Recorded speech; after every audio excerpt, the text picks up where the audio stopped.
ஒரு நல்ல இந்து உண்மையிலே ஒரு நல்ல பக்திமானா இருந்தா ஏதாவது ஒரு பொது மேடையில சிவலிங்கம்னா என்னன்னு பேசிருக்கடா, நான் அதுல இருந்து நான் பேசுறேன்.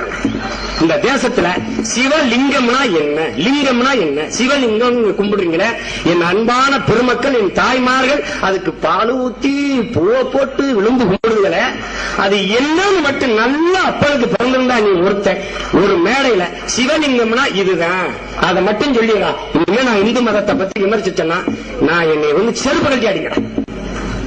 சொல்ல முடியுமா? உன்னால சொல்ல முடியுமா? என்னது என்னடா கேட்கிறான் அந்த தலைவன்? கடவுளுக்குன்னு ஒரு கதை எழுதி வச்சீங்களடா, கொஞ்சம் கண்ணியமா எழுதி வைக்க கூடாதாடம் தான் கேட்கிறேன். வேற என்ன கேட்கிறேன்? எங்க ஐயாட்ட போய் கேட்கிறாங்க, ஐயா கடவுள் இல்லையா? 10,000 பேர்